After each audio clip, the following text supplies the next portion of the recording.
Vamos falar sobre funcionalismo e gramaticalização. Eu vou dividir esse vídeo em duas partes, porque o assunto é extenso. Na primeira parte eu vou falar sobre o conceito de gramaticalização e algumas ideias associadas a esse conceito, como o contínuo da gramaticalização, e vou dar vários exemplos para ilustrar esse fenômeno. Na segunda parte, vou falar sobre os 5 princípios da gramaticalização segundo Hooper. E aí, novamente, exemplos, mas para ilustrar os aspectos associados a esses 5 princípios. Primeiro, a origem do conceito. Ele está associado à teoria funcionalista, que é uma perspectiva linguística que é voltada para a descrição dos usos linguísticos, está preocupada com a língua como instrumento de interação social e que acredita que as formas linguísticas, aquilo que as outras teorias chamam de estrutura, gramática, sistema, essas formas linguísticas são fruto do uso linguístico e não o contrário. O uso vem antes e a estrutura vem depois. Mas esse conceito depois foi aceito e foi até incorporado com algumas adaptações por outras teorias não funcionalistas. Existem muitas definições alternativas do conceito de gramaticalização. Vários autores dão definições ligeiramente diferentes que tentam ser mais completas e mais abrangentes do que outras definições. Mas, se a gente for para o básico, para a ideia principal, nós temos a ideia de que gramaticalização é a passagem de um item lexical para um item gramatical. É o mesmo item, ele tinha um status lexical e passa a possuir um status gramatical dentro da língua.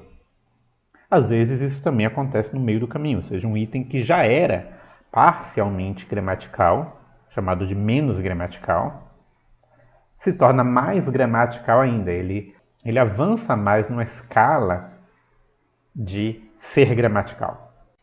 Gramatical aqui é, então, por oposição a lexical. Não é como gramatical na teoria gerativa, que é uma sentença bem formada. Gramatical aqui é um item dentro da língua que não cumpre uma função associada ao mundo externo à linguagem, ao mundo extralinguístico, mas cumpre uma função interna da língua.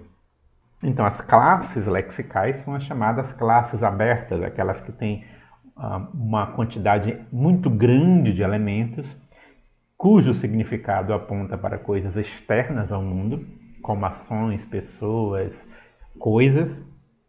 Seriam classes como a dos substantivos, as dos verbos e adjetivos. E as classes gramaticais são as classes fechadas, aquelas que têm uma quantidade de itens bem menor, que podem ser facilmente listados e que é difícil que o falante crie novos itens. As classes abertas, existe constantemente a criação de neologismos, de novas palavras para novas situações e objetos. Nas classes fechadas, como as preposições, as conjunções, os morfemas flexionais e derivacionais, nós temos, na verdade, um número bem limitado e há uma resistência à criação de novas formas. Mas o ponto da gramaticalização é que essas novas formas, essas formas gramaticais, elas vão ser criadas com o passar do tempo. E elas são criadas justamente não a partir de neologismos, mas a partir do uso de elementos que já estão presentes na língua, que são elementos lexicais, que vão aos poucos se tornarem cada vez mais fixos e mudar de categoria dentro da língua. Então, algumas características nós podemos associar ao processo de gramaticalização como consequência dessa definição que a gente viu. Um item em gramaticalização, ele muda de classe gramatical, ele muda do tipo de palavra, do tipo de item que ele é. Ele perde autonomia na sentença, nós vamos ver exemplos disso. Ele perde também traços semânticos, especialmente os traços referenciais. E ele pode perder material sonoro. Às vezes ele não perde material sonoro, mas ele pode perder, e é muito comum que mesmo os itens que se gramaticalizaram sem perder material sonoro possam avançar no processo de gramaticalização e depois perder. Sendo assim, uma ideia muito importante é que a gramaticalização é, primeiro, um processo unidirecional, é um processo que vai do léxico para a gramática, e é um contínuo. É um processo que avança ao longo de um contínuo. Então, não é que exista uma fronteira muito clara, muito nítida e muito bem delimitada entre o que é um elemento lexical e o que é um elemento gramatical. Não. A ideia é que existe um contínuo que vai desde os elementos mais tipicamente lexicais até os elementos mais tipicamente gramaticais, com várias posições intermediárias entre esses dois extremos, em que nós temos graus de características lexicais e de características gramaticais. Quem já viu um pouco sobre linguística cognitiva e já viu a discussão sobre a ideia de categorização, vai achar isso familiar. Na linguística cognitiva, também se acredita que em qualquer fenômeno de classificação, de categorização linguística e não linguística, as classes, os elementos, os grupos de elementos, as categorias cognitivas não são demarcadas de modo abrupto, elas não têm fronteiras muito claras e muito bem delimitadas, mas existe, na verdade, sempre um contínuo em que cada classe ou cada categoria da realidade e, consequentemente, categoria linguística é definida não por um conjunto de propriedades que todas têm que ter, mas por propriedades típicas das quais outros elementos podem se afastar um pouco. Então, isso aqui também ilustra bem a ideia de categorização por prototipicidade da linguística cognitiva. Mas até aqui nós falamos apenas de modo vago e abstrato. Vamos para exemplos de gramaticalização em português para entender o que é esse processo. Quem assistiu a minha aula sobre isso na disciplina já viu alguns exemplos. Aqui a gente vai dar alguns exemplos que já foram vistos na aula, mas a maioria são exemplos novos. Exemplos novos que a gente não viu na aula, justamente para que vocês tenham mais casos ilustrativos. Quem não assistiu a aula, em outro vídeo eu posso fazer uma exposição falando de mais e mais exemplos. O primeiro exemplo que nós vamos dar é do verbo ir. Esse verbo é tipicamente um verbo lexical, é um verbo que indica movimento. Numa frase como ele vai à praia, vai designa o movimento de deslocamento de uma pessoa de uma posição até outra. Depois que ele sofre gramaticalização, ele até ainda continua existindo como um verbo de movimento, então em português ainda existem usos como o primeiro, ele vai até a praia, mas o verbo ir passou a ser utilizado também como verbo auxiliar, como um verbo que indica apenas a ideia de tempo futuro e não tem mais a ideia de deslocamento. Então uma frase como ele vai dormir significa apenas que ele dormirá. Não é preciso haver nenhum movimento de deslocamento. Nós podemos verificar isso ao trocar dormir por acordar. Ele vai acordar. A pessoa acorda no seu lugar, ela não vai se mover caminhando até um outro lugar e aí nesse lugar ela acorda. Notem que nesse processo de mudança, o verbo ir continuou sendo um verbo, mas ele passou a ser um verbo auxiliar. E aí a gente tem que ver que a nossa classificação aqui não está fechada naquelas 10 classes gramaticais, naquelas 10 classes de palavras com as quais a gente está acostumado. Porque nas classes de palavras com as quais nós estamos acostumados, existe apenas a classe dos verbos. Mas dentro da classe dos verbos, os verbos que expressam estados, ações e fenômenos na natureza são elementos lexicais. E os verbos auxiliares, eles são elementos que já perdem parte da sua característica lexical e já se tornam elementos gramaticais. Vejam que nesse contínuo eu não coloquei o verbo ir como auxiliar na ponta extrema do contínuo da gramaticalização, porque ele ainda não é um elemento tão gramatical assim como uma conjunção ou como um morfema, por exemplo, mas é um processo em que esse elemento se moveu de uma posição mais lexical para uma posição que já é gramatical. Outra coisa, percebam como nesse processo o verbo ir perdeu o conteúdo referencial, ele não se refere mais a um evento, a um tipo de evento, mas agora ele é apenas uma marca de tempo gramatical. Ele perdeu a autonomia, então ele tinha muito mais autonomia na sentença porque ele funcionava como o elemento central, o mais importante da frase, se combinava com sujeitos e com complementos. E como verbo auxiliar, na verdade, ele agora se combina apenas com outros verbos no infinitivo. Então, em vai chover, por exemplo, ele nem exige sujeito porque quem determina se vai haver um sujeito ou não na sentença não é mais o verbo ir. É o outro verbo, é o verbo principal com o qual ele está combinado. O nosso segundo exemplo também é de um verbo que passou por um processo semelhante. Então, o verbo ter é um verbo lexical que indica posse, como na sentença João tem muito dinheiro, tinha muito dinheiro, teve muito dinheiro. Mas esse verbo passou por um processo de gramaticalização e se transformou num verbo auxiliar que expressa um tipo de tempo pretérito, especificamente pretérito perfeito, né? João tinha comprado uma moto, o tinha aí não indica posse, tanto que ele pode ser usado com outros verbos que não indicam posse. Ele tinha estado aqui, ele tinha saído, tinha viajado. Então, ter aí não indica mais posse, ele apenas indica um tempo pretérito. No contínuo da gramaticalização, aconteceu algo semelhante, ele sai de verbo lexical e vai para um elemento gramatical, que é verbo auxiliar, mas as duas formas coexistem. Percebam, as duas formas continuam coexistindo na língua, isso é um ponto importante. Isso é um ponto importante nesses dois casos que a gente viu até o momento. Fixando, a gente pode ver que esse verbo, nesse processo de gramaticalização, perdeu o conteúdo referencial, perdeu alguma autonomia na sentença, ele agora não toma mais os complementos nominais, ele não escolhe mais qual é o sujeito e o complemento da sentença, mas ele se combina apenas com o verbo principal no particípio, e é esse verbo no particípio que determina os outros elementos da sentença, porque ele é o que comanda o evento expresso.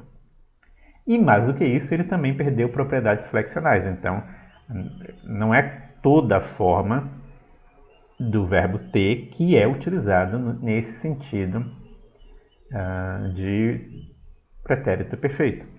Apenas as formas tinha, tinham e tinham. Um terceiro exemplo do processo de gramaticalização é a origem dos nossos artigos em português.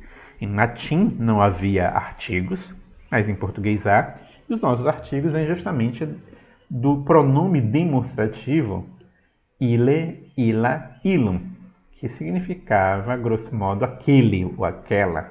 Ila poela era mais ou menos equivalente àquela garota. Com o passar do tempo, esse elemento foi se modificando e ele, na verdade, passou por dois processos de gramaticalização distintos. Ele se tornou, por um lado, o artigo definido, o, a, os e as, e ele também se tornou o pronome. O pronome ele e ela tem a mesma origem no ile, ila, ilum. Mas aqui para a gente vai interessar apenas o exemplo do artigo. Percebam que nesse contínuo de gramaticalização, o elemento ile já era um elemento de natureza gramatical. Ele não era um elemento lexical com conteúdo referencial. Ele era um elemento já gramatical.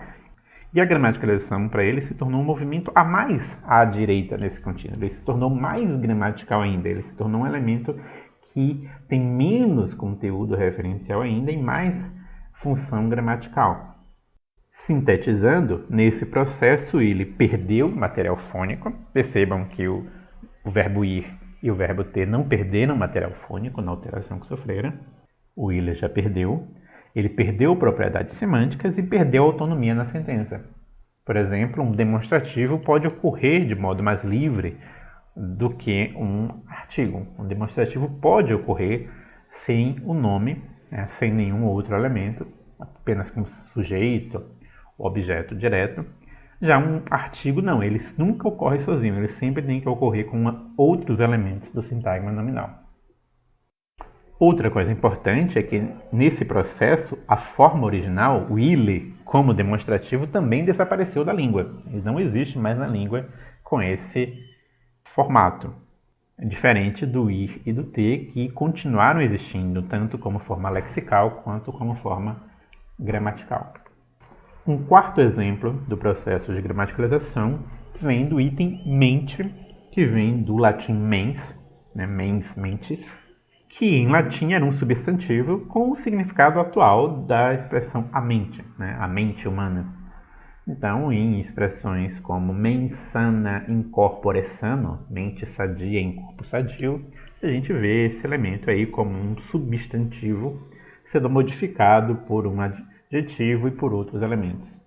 Já no português, esse elemento, por causa da combinação frequente com adjetivos como o sana aí, o sadia, né, acabou se tornando um elemento fixo, se tornou um morfema preso, um morfema que é parte de outra palavra e é um formador de advérbios de modo. Agora ele não funciona como um substantivo, mas como um formador de advérbios nessas palavras, calmamente, rapidamente, cuidadosamente, claramente. Aí ele é apenas um morfema derivacional. Perdeu totalmente o conteúdo anterior. No nosso contínuo de gramaticalização, a gente pode ver como o movimento foi muito mais radical do que nos outros exemplos. Então, ele era um elemento tipicamente lexical, era um substantivo, e um substantivo abstrato, e ele se tornou um elemento altamente gramatical, ao ponto de ser apenas uma parte de uma outra palavra, um sufixo de outra palavra. Um sufixo de outras palavras. Curiosamente, nesse processo, a forma original não desapareceu. Então, a pronúncia não é mais mens, até porque a origem não foi a partir do dominativo, mas a partir do acusativo. Mas ainda existe em português a palavra mente como substantivo, indicando a parte imaterial do cérebro, a nossa consciência.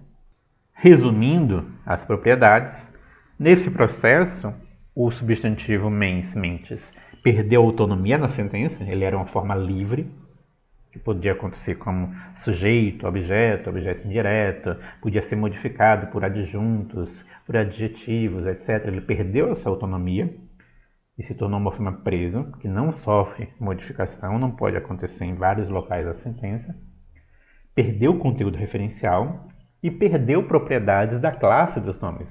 Então, ele não se flexiona mais em número, em caso, perdeu essas propriedades. Nós poderíamos dar ainda muitos exemplos de processos de gramaticalização, posso até fazer um outro vídeo apenas com mais exemplos, mas para ilustrar, de um modo geral, o fenômeno, esses são suficientes.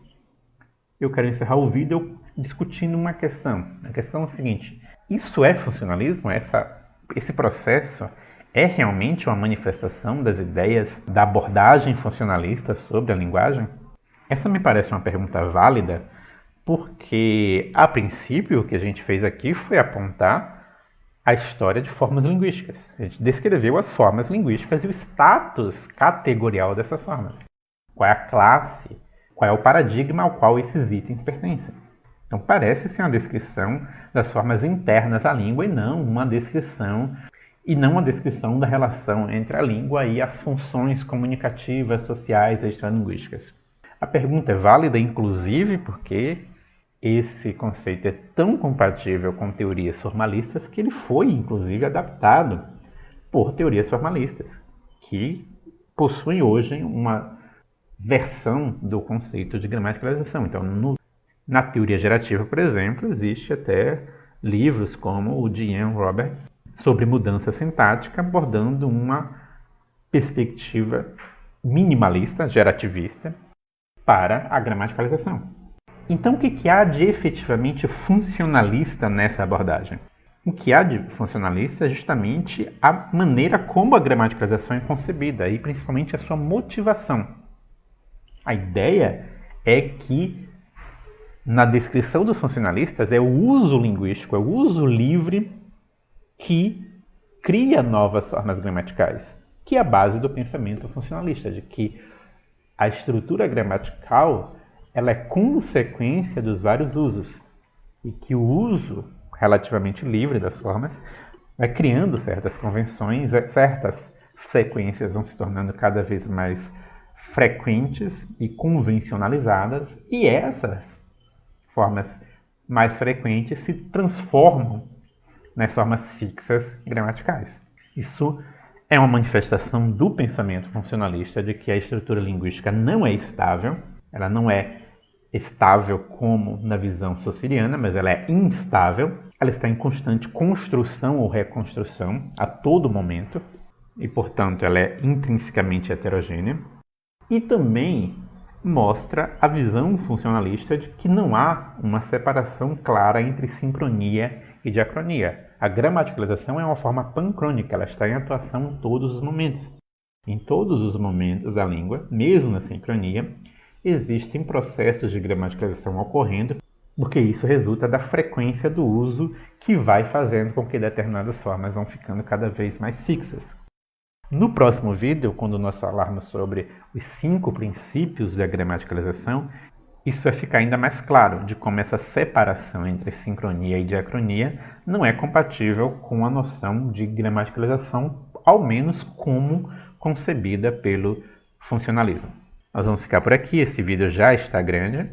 No próximo, a gente fala sobre os 5 princípios, de acordo com Hopper. Até a próxima e Deus abençoe vocês.